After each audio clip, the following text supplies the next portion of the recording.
Bonjour chers élèves, nous voilà de retour pour la suite de notre chapitre sur les renforcements de l'immunité chez l'homme. Donc on a vu que dans le cadre de l'étude des différentes méthodes de renforcement de l'immunité chez l'homme, on a étudié deux méthodes. La première, la vaccination. La deuxième, l'asepsie. Notons que ces deux méthodes sont des méthodes de prévention, juste pour prévenir la maladie. Alors, revenons à la vaccination et nous allons rappeler ceci. Donc, la vaccination est une pratique préventive, c'est-à-dire une méthode de prévention qui utilise le principe de la mémoire immunitaire des réponses spécifiques.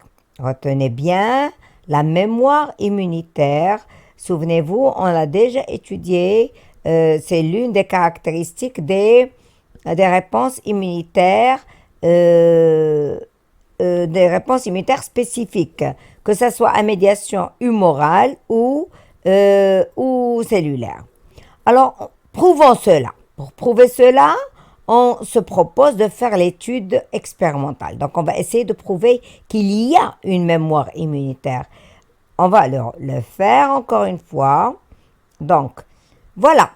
Les scientifiques nous proposent ceci. C'est un graphique qui montre l'évolution de la concentration des anticorps, comme vous le voyez ici, en fonction du temps en mois.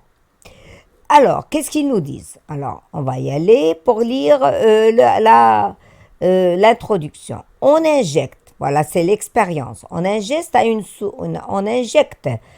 souris la même anatoxine. Retenez bien ce terme, anatoxine. Ça veut dire quoi une anatoxine? Nous le dit entre parenthèses ici, c'est une toxine atténuée. Rappelons qu'est-ce que c'est qu'une toxine? C'est une substance qui est produite par une bactérie donnée. Par exemple, le bacille tétanique il produit ce qu'on appelle une toxine tétanique. Cette toxine tétanique, elle est très, très, très dangereuse. Ok? Elle est même mortelle. Mais là, on nous dit, on va injecter la souris avec une anatoxine. Autrement dit, c'est une toxine atténuée. Atténuée, c'est-à-dire affaiblie, qui n'a pas de répercussions dangereuses sur l'organisme. Alors, et cette fois-ci, on l'injecte à 3 reprises. Et on note à chaque fois la concentration des anticorps dans le plasma de la souris. Donc, revenons à notre schéma pour qu'on fasse la liaison. Donc, ici, on nous a dit première injection, deuxième injection, troisième injection. Et là, on a le temps, bien sûr, en mois, et là, la concentration. Si nous voulons donner un titre à ce schéma, on va dire c'est un graphique qui nous montre l'évolution de la concentration des anticorps en unités par millilitre en fonction du temps. Ici, UI veut dire unité internationale, parce qu'on ne peut pas avoir une unité de grammes ou de litres ou n'importe quoi. On dit unité internationale par millilitre. Bref, maintenant, on a injecté la première injection, la deuxième et la troisième injection à des temps successifs. Mais, première question que je vous pose maintenant. Que représente la première injection, d'après vous? Regardez, on a injecté quoi? Une anatoxine, donc qui est une toxine atténuée. Autrement dit, c'est quoi la première injection? Si je vous pose cette question, c'est quoi la première injection? Eh bien, c'est le vaccin. C'est tout simplement le vaccin. Car qu'est-ce que le vaccin? Le vaccin, ce n'est tout autre que injecter une bactérie atténuée ou une toxine atténuée. Alors voilà, on l'a fait à cette souris. Donc la souris, bien sûr, ne va pas mourir parce que c'est une toxine atténuée. Et par la suite, aux environs du 4e mois, on va injecter une deuxième et au bout du 8e mois, on va injecter une troisième injection. Bien.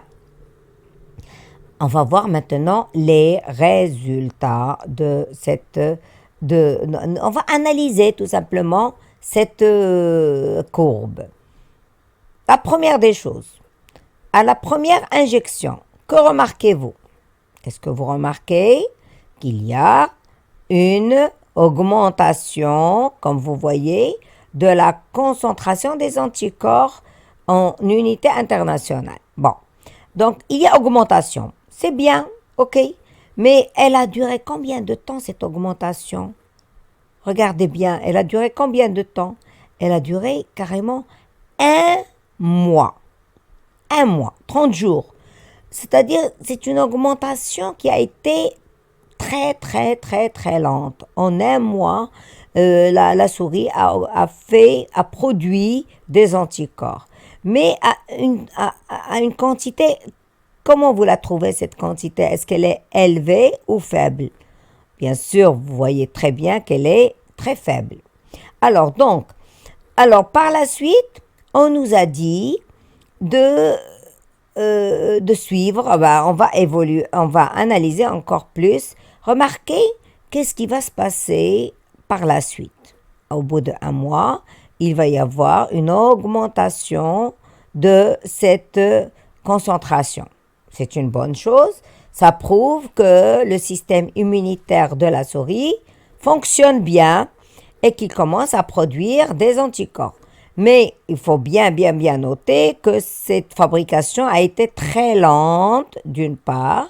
Et puis, regardez, à quelle quantité, quelle est la concentration optimale, maximale? C'est là, on a vu ici, à peine entre 0,025 et 0,1, même pas 0,1 unité. Autrement dit, c'est une petite concentration. OK? Maintenant, au bout du 4e jour, on a fait une deuxième injection. On va dire que la deuxième injection, c'est le rappel. On va rappeler le corps en lui donnant la même anatoxine au bout de 4 mois. Donc, la deuxième injection, qui est le premier rappel, on l'a dit, va entraîner quoi? Regardez bien, suivez avec moi la flèche. Vous voyez qu'elle remonte bien. Autrement dit, la quantité d'anticorps maintenant est beaucoup plus élevée. Mais concernant la vitesse, ici, ça a duré 1 mois. Et là, combien ça a duré pour une augmentation? Eh bien, presque rien du tout. Ça a été presque immédiat ou disons très rapide, on va dire. Très rapide à une concentration d'anticorps qui s'est élevée à 1 degré très important. Ensuite, nous avons remarqué, regardez ici, qu'il y a une chute de la concentration des anticorps. Pourquoi? Eh bien, tout simplement parce que ces anticorps ont travaillé, ont fait leur travail, ils ont été consommés. Et donc, leur quantité diminue. Mais si elle diminue, elle peut arriver jusqu'à 0. Là, on a donné une troisième injection, c'est-à-dire un deuxième rappel. Là, c'était le premier rappel, là, c'est le deuxième rappel. Et là, c'était donc, on a dit la vaccination, le vaccin. Donc, au bout de la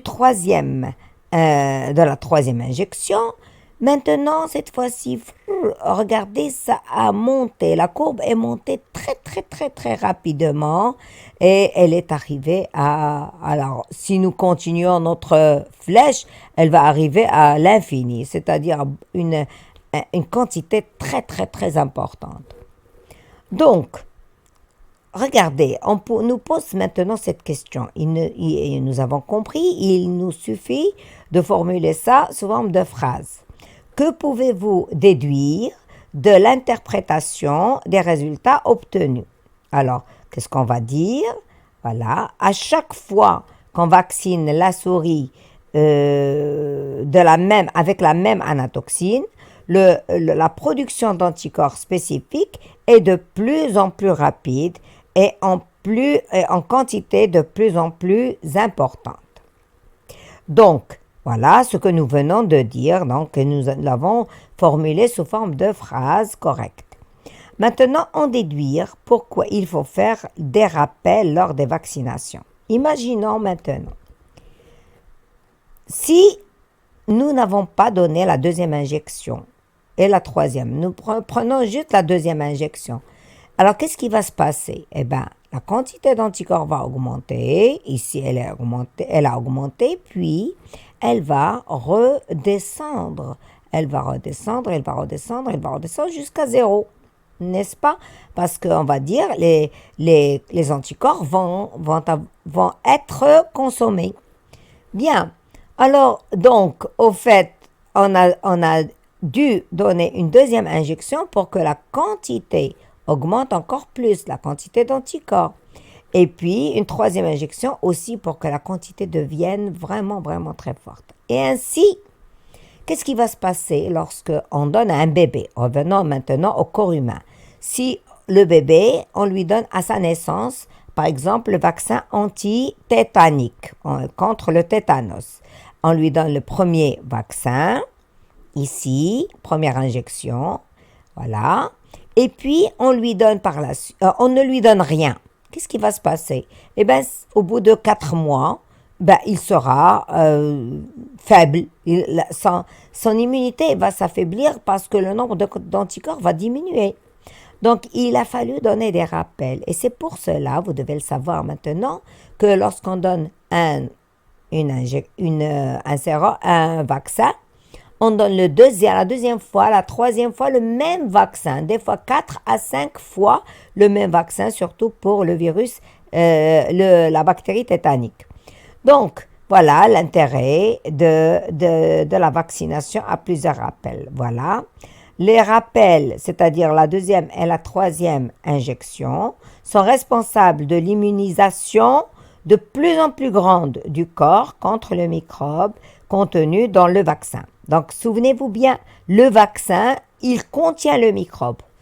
C'est très important. Le vaccin n'est pas un médicament. Hein. Attention, il ne tue pas le microbe. Au contraire, c'est un microbe comme le microbe lui-même, mais atténué, voilà, la toxine ou le microbe atténué. Ceci grâce à la mémoire immunitaire. Et on l'avait déjà vu, c'est quoi la mémoire immunitaire? Elle réside en la production de LB et de LT mémoire, c'est-à-dire les lymphocytes B et les lymphocytes T mémoire. Donc, alors, avant d'entamer le deuxième moyen de traitement, je vous laisse et je reviens dans un instant.